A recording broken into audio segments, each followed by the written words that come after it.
salut, bonjour à vous, bonjour à toi qui me regarde en ce moment et bienvenue à 3 minutes de prédication. Ce matin encore, nous allons partager la parole de Dieu, nous allons partager l'amour de Dieu, nous allons partager la volonté de Dieu pour nos vies. Et sur ce, nous allons regarder dans le livre de Marc, chapitre 1, à partir du verset 40 au verset 42.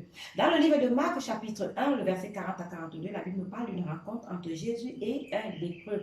Lorsque Jésus a rencontré ce lépreux est venu vers Jésus.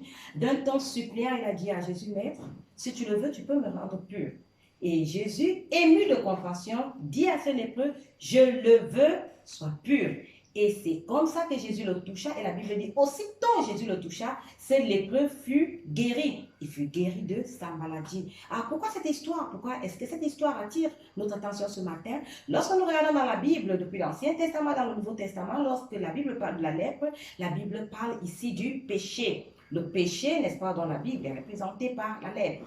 Alors, nous savons tous que la lèpre est incurable. Alors, de nos jours, pour ceux qui ont la lèpre, pour ceux qui sont malades de la lèpre, on va se rendre compte qu'ils sont tantôt soignés, ils sont parfois calmés. Mais en ce qui concerne le guérir aussi, c'est très, très difficile. Mais de toutes les façons, ce n'est pas de cette lèpre physique que nous parlons, mais nous parlons de cette lèpre qui est la représentation du péché. Alors, la seule personne qui a le pouvoir de guérir la lèpre, la seule personne qui a le pouvoir d'éradiquer la lèpre, c'est Jésus-Christ. Et c'est pour cette raison qu'il est venu vers nous, qu'il est venu vers toi, afin que toi aussi, si tu es conscient du fait que tu es lépreux et que tu ne peux pas être guéri et que tu ne peux rien faire pour, n'est-ce pas, soigner, guérir ou éradiquer ta lèpre par la confession, par le baptême, par la communion, par les bonnes eaux ou par quoi que ce soit, tout ceci n'a rien à voir avec le fait de guérir la lèpre. Ce n'est que Jésus qui a la force, qui a le pouvoir et à qui Dieu a donné tout le pouvoir de faire comment? De nous guérir de notre lèpre. Parce que le péché aussi est une maladie incurable. Le péché est une maladie que nous ne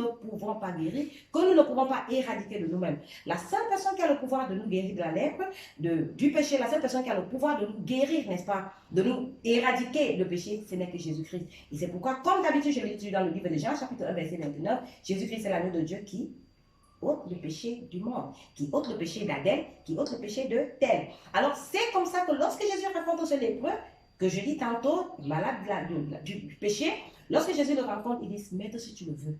Et Jésus, ému de compassion, il dit, mais tiens, c'est pour cette raison que je suis venu. Je suis venu pour les gens comme vous. Et la Bible dit, aussitôt, lorsque Jésus l'a touché, sa lèpre fut guérie. Un miracle, n'est-ce pas? Et ce miracle, Jésus continue de l'opérer aujourd'hui. Nous sommes nés pécheurs en Adam, nous mourons et nous partons en enfer. La seule personne à qui Dieu a donné le pouvoir, n'est-ce pas, de nous guérir du péché, c'est Jésus-Christ. Dans le livre de Romains, chapitre 5, verset 19, il dit, par un seul homme, le péché, n'est-ce pas, est entré dans le monde, et par un seul homme, le péché a été enlevé. Ça, c'est dans le verset 19. Ça veut dire que par un seul homme, nous sommes devenus pécheurs, et par un seul homme, nous devenons justes. Qui est cet homme? C'est Jésus-Christ. Et c'est pourquoi, lorsqu'il a rencontré le lépreux dans le livre de Marc, chapitre 1, verset 40 à 42, il pouvait tout simplement le toucher, et la Bible dit aussitôt.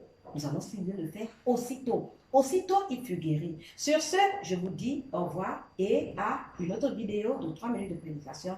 Merci.